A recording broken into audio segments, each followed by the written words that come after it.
Choosing the right coffee grinder for espresso can be tough. When you get to a certain level, it's an investment you're likely going to live with for a while. Today, a side-by-side comparison of two popular mid-range prosumer level grinders. I'll take a look at the obvious differences, but what I really want to do is focus on the subtle items, the not so obvious details which affect day-to-day use and might have you preferring one over the other. Hey espresso lovers, Marc here from Whole Latte Love. So two very similarly priced grinders here, the Eureka Atom in chrome and the Ceado E37J. Now myself and our tech support staff have used both grinders extensively, and it turns out there's no clear preference. Some do have a slight preference for one over the other, but no clear staff favorite. Now, one thing that is clear, at the end of the day, nobody on our staff can say that one grinder produced a better espresso than the other. So maybe what it really comes down to are those little details of day-to-day use. So we're going to take a listen to what the grinders sound like, go through programming and displays, have results of dosing accuracy and grind speed tests, open them up for a look at build materials and quality, check out grind retention, and a bunch of other usage details. First, the basics. Again, both are mid-range prosumer level grinders. Grinding burrs on the E37J are a little larger at 64 millimeters versus 60 in the Atom. Grind adjusts by lever on the Ceado and knob on the Eureka. Height is 17 inches versus about 17.32. The Ceado is 4 pounds heavier. Motors are 300 watts in the Ceado and 450 in the Eureka. Both grinders have two grinding presets, adjustable in 1/10 of a second increments and manual grinding. The Ceado's housing is cast aluminum, while the Eureka is aluminum with some plastic.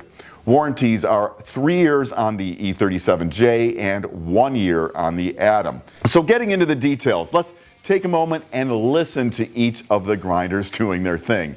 Here's the Atom.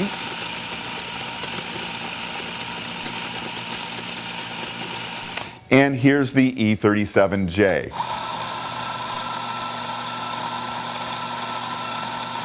Now many, including myself, have called the Atom one of the quietest grinders of its type, and it is very quiet, but do notice it does tend to make some popcorning sounds, and I'll talk more about that in a minute. To me, the E37J is just as quiet, and to my ear anyway, it has a lower, more satisfying note. Here they are again, the Atom and the E37J. Now, judging that sound is a little subjective, but use those comments and let me know if you prefer the sound of one over the other. As far as dosing weight accuracy and grinding speed, I've previously tested both grinders.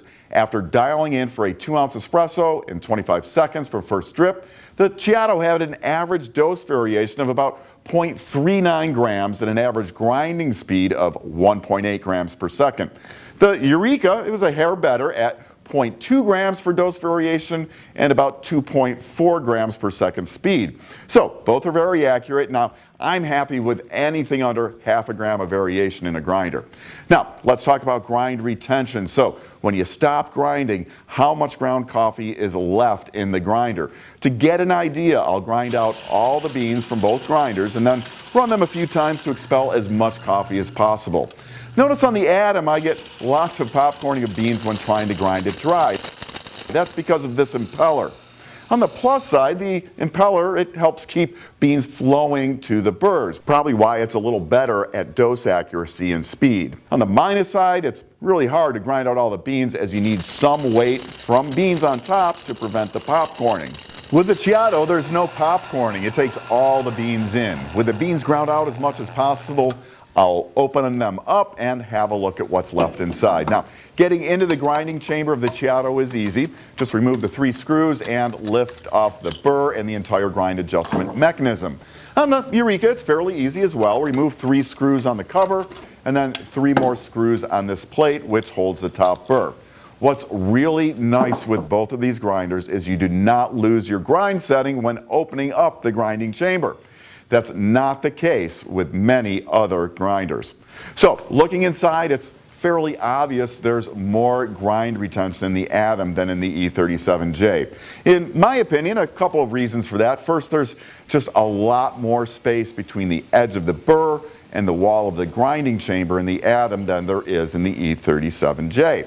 Second, notice there are two what I'll call sweeping arms in the Atom, and there's 3 of those in the J. Just more space to fill in the Atom before ground coffee gets pushed out the delivery chute. Now, that retention, not a big deal. Most grinders of this style will have some, but if you are super particular and always want an entirely fresh dose, just know you'll need to grind off more coffee on the Atom to get there. Next, let's compare grind adjustment. We have 2 very different setups here, but they do share something I appreciate. Both systems keep ground coffee and coffee oils out of the adjustment mechanism. On some grinders, adjustments get sticky or jumpy when gummed up with coffee. In the Atom, grind size is adjusted with a knob. It turns a shaft, which runs down to the bottom of the motor, and adjusts the position of the lower burr through the motor. Adjustment on the J is by a lever, which moves the top burr up and down. On the Atom, making a precise grind adjustment is a little trickier. The adjustment knob has a circumference of about 4 inches, so 1 full rotation of the knob is a move of 4 inches. On the J's lever, it's about a 4-inch move to get a 1/3 rotation. So, making an assumption that 1 full rotation on either grinder will produce a similar change in grind size, the J is about 3 times as precise when making grind size adjustments. Now, depending on how you use the grinders, that can be either a positive or negative attribute. On the Atom, it's going to be about 5 full rotations of that knob to go from a fine espresso grind up to a really coarse grind for something like cold brew. You can use the Atom for other brew methods, although do expect to be dialing in a few shots when moving from coarse grinds back to espresso. With less precision, it's difficult to get back to exactly where you were in the espresso fine range. And the Atom does come with a grinds bin for brew methods other than espresso. The J, on the other hand, is really set up as an espresso specialist. You can set it to coarser grinds, but it's going to be a process. You have to remove the adjusting lever and then manually turn the adjustment. Just not something you'd want to be doing very often. Both grinders have 2 programmable presets for timed grinding and can grind manually as well. The Atom's large display has a slight up angle to aid viewing. The J's minimal text display is horizontal, so it's easy to see when operating the grinder and invisible for the most part when you're not using it. The Atom is going to win for ease of programming. Just select the single or double preset and use the plus or minus buttons to adjust the time in 1/10 of a second increments. On the J, you press and hold the button you want to program, then adjust the time in 1/10 of a second increments. When you've got the time you want, push the set button to save it. So it's going to be a couple of extra button pushes to program the J. Manual grinding is accessed by pushing this button on the Atom and pressing the single and double buttons at the same time on the J. It can be a little difficult to see grounds filling on the Atom due to the overhang from the tilted display and control panel. On the J, the view is pretty much unobstructed. You can use both grinders hands-free. I found it easier to adjust the hook on the J than adjusting the support on the Atom. That support is removable to accommodate the grounds bin. The J is 4 pounds heavier than the Atom. It has a wider stance, lower center of gravity, and a more robust all-metal exterior. In the grinding area of the Atom, there is a fair amount of plastic, including the portafilter activated switch and the base of the grinder. So pros and cons. Again, those warranty periods, 3 years on the Ceado and 1 year on the Eureka.